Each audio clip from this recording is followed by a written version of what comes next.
The biggest Valentine ever. Once there were two mice who fell in love with the same Valentine, but it didn't start out that way.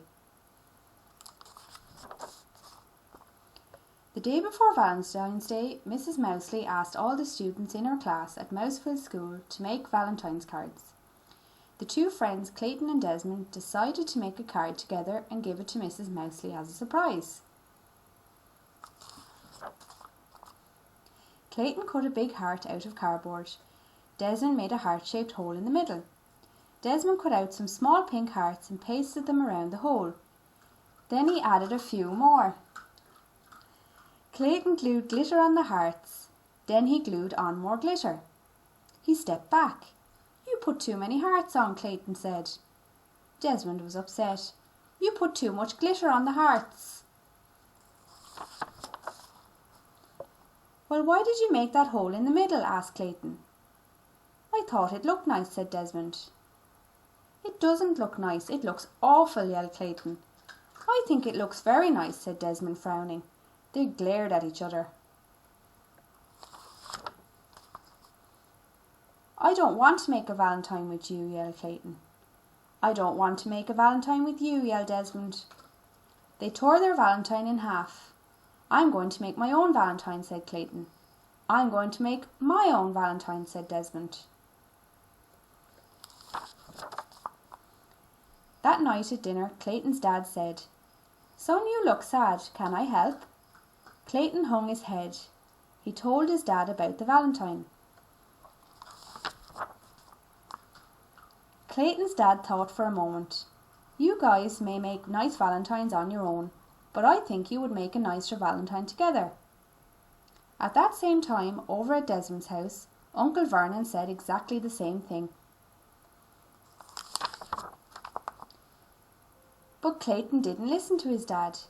He marched back to his room and began to make his very own Valentine. He cut a big heart out of cardboard, but he didn't put a hole in the middle.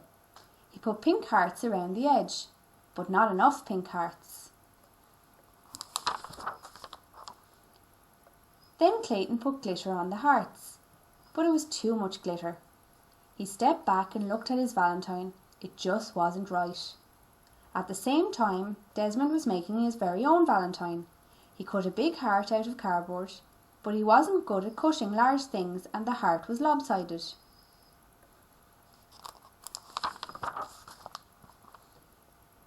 He made a neat heart-shaped hole in the middle, but then he put too many hearts around the hole. He sprinkled on some glitter, but not enough glitter. Desmond stepped back and looked at his Valentine. It just wasn't right.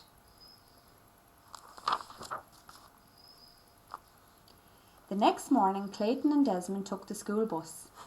They sat far away from each other, but as they were getting off, Desmond tripped on the stairs. He bumped into Clayton and they fell down. "I think we should try making our Valentine again," said Clayton. "No one said we couldn't," said Desmond. In art class, Clayton and Desmond put their heads together and came up with a plan. Then Clayton cut out the biggest, most perfect red heart anyone had ever seen. They added a pink heart to fit in the middle.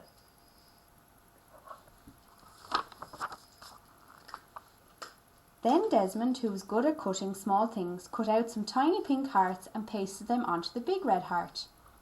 Clayton added some glitter and cut out a bunch of other hearts. Desmond made a nose on one and a mischievous eye. Then they glued all the hearts together.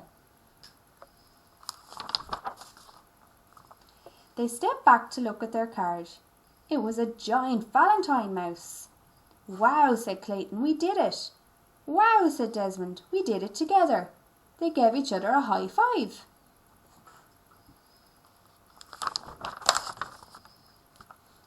They cut up a lace doily and glued it around the edge.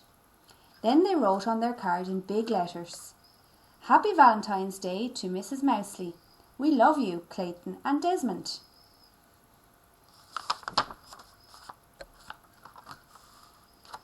They carried the Valentine to their classroom and gave it to Mrs. Mousley. She clapped with delight. The whole class cheered. It was the biggest Valentine ever, and it was also the best.